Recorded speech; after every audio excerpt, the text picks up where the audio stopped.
Hi everyone, and welcome to my first podcast. My name is Chuan. I am a aviation and defense journalist, and I decided to start something new in the form of podcast so that I can talk about some of the things that I have observed, but probably not suitable to be written in some of my publications. So I decided to start this episode with the exercise Pitch Black, which just ended a few days ago, and an exercise that I have attended a couple of weeks before that. This is my fourth time at Pitch Black, and I think it's also timely that I talk about Pitch Black after witnessing some of the activities there. So for those who was outside of the region, what is Pitch Black? It is a massive exercise organized by the Royal Australian Air Force, held in Darwin. First originated in the 1980s, then slowly expanded over the years. And this year we saw about around 20 countries with more or less 100 aircraft taking place. So we have countries, of course, we have Australia, the US, Singapore, as far as Spain and Germany taking part in this exercise. It is a massive airspace of Darwin, about the size of Germany, which makes it very, very suitable for large force employment exercise, LFE exercises, where you see large packages of fighters and support aircraft taking part in aerial combat. The exercise starts off with the fleet integration training, where smaller fighter packages come together to conduct aerial combat like basic fighter maneuvers, 2v2, 4v4, and things like that. These then transit to the larger LFE phase, where the real air campaigns are played out. Where you have strike elements and you have beyond visual range engagement between red and blue forces.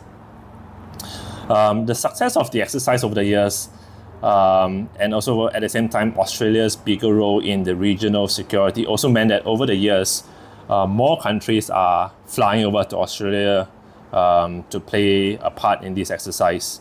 Naturally, these countries would like to test their long distance force projection capabilities. I've seen in early 2000s we have Pacific skies, where the Germans, Spain and France conducted long distance deployment of their jets from Europe to Darwin. We also have the Royal Air Force. In this case, it was under exercise Griffin Strike that flew over from Europe, North America, then to Australia. Unlike exercises like the US Red Flag or Europe, where they usually operate under a common NATO model or standards, all the Air Force in Asia Pacific are rather fragmented with each own fighting style and planning methods. So it's quite interesting for both Air Forces and even journalists like us to go to Darwin to see how each Air Force operate, how they plan and think. And actually it's a great intelligence gathering exercise for everyone. The pace of Pitch Black can be quite intense.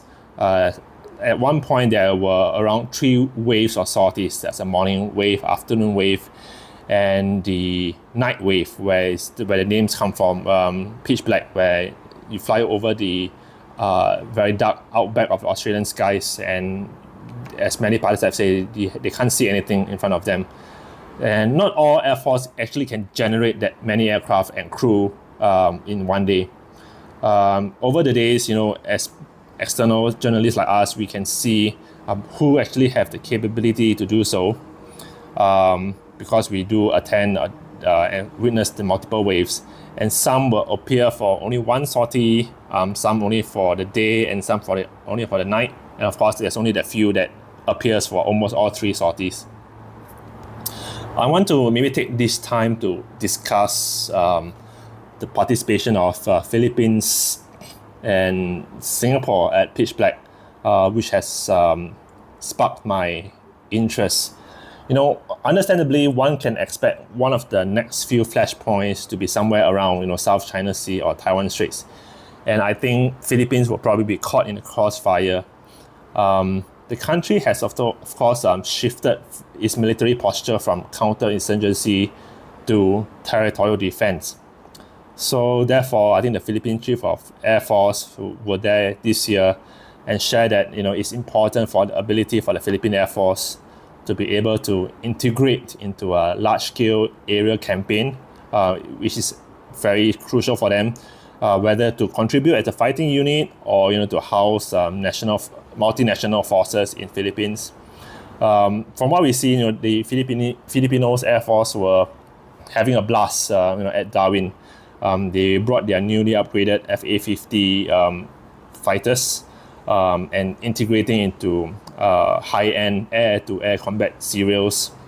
This compared to 2 years ago where they were mostly into taking part in strike roles.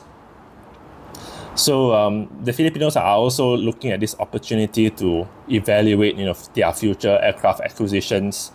We heard from the Filipino Air Force Chief that the multi-role fighter program has gone down in priority. He is looking at other options to maybe capitalize on what they have currently and finding essentially force multipliers. So they had officers embedded into air-to-air refueling missions into tankers, which we understand we have them in the MRTT as well as the American KC-135 to observe how tanking is carried out.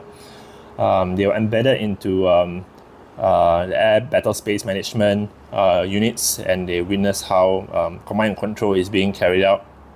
So we also hear that the pilots from the Philippines are also given the opportunity to be mission commanders.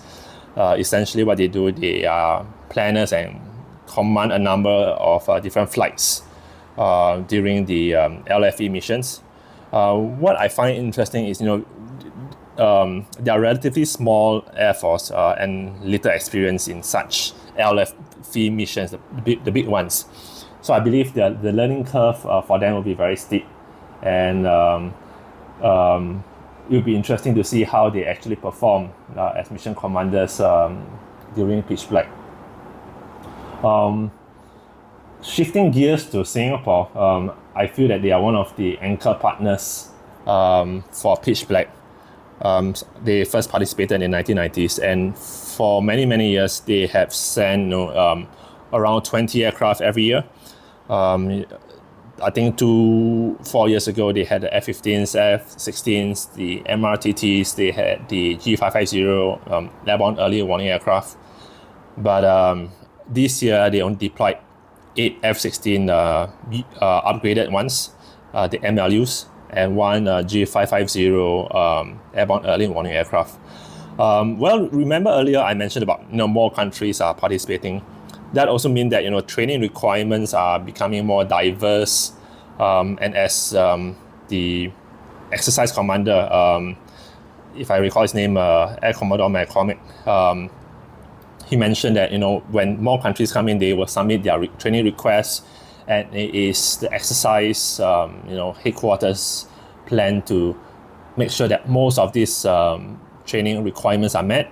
And there are, of course, numerous negotiations with different partners to ensure that everyone has their share of training requirements. At the same time, the real estate at Darwin Air Base are getting more and more stretched. So we see the exercise expanding the presence to Amberley Air Base in Brisbane. That's where the tankers are based.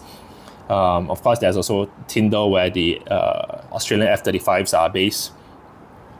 So I think the RSCF main interest is really to maximize its LFE's capabilities, really pushing their air power generation capabilities, with more than 20 aircraft, while at the same time benchmarking with equals.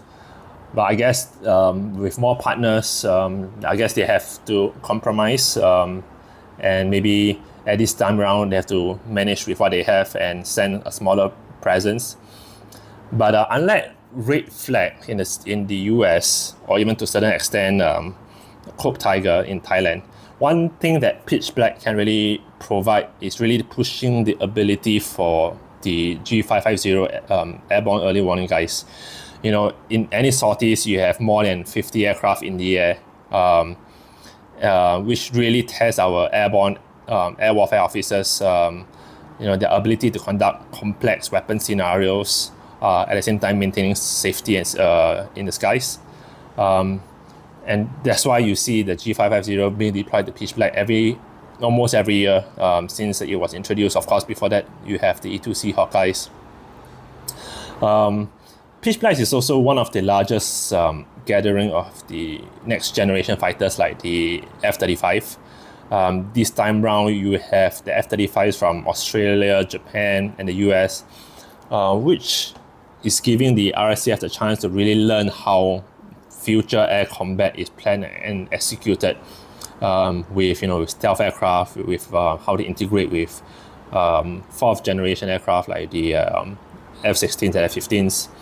So I think ahead of the RSCF's delivery of their first F-35, I think they are trying to maximize their chance to learn as much as possible from established F-35 operators, like those that I mentioned earlier on. I want to give a shout out to the RSCF guys, as I've noticed that they have been able to generate a lot of sorties both day and night at pitch black. Even with just 6 aircraft. We understand they brought about 200 personnel, which is actually quite a fair bit for 6 aircraft, and they have a number of quite qualified pilots participating. As pitch black tempo is relatively high and demanding, we understand that there were times where some nations have to drop out on some positions like mission commanders or package leaders, and I heard this is usually where RSCF pilots fill in the positions quite quickly, and that really demonstrated the quality of these guys, to adapt and generate a mission plan quickly so that the mission is achieved. I guess in the end of the day, regardless how the exercise pan out, whether there's many people participating, whether the training requirements are met, it is still a valuable opportunity for all nations to come together and really learn from one another. And I guess it's also through this little human-to-human interaction that greater collaboration is achieved, and less misunderstanding can happen between each other.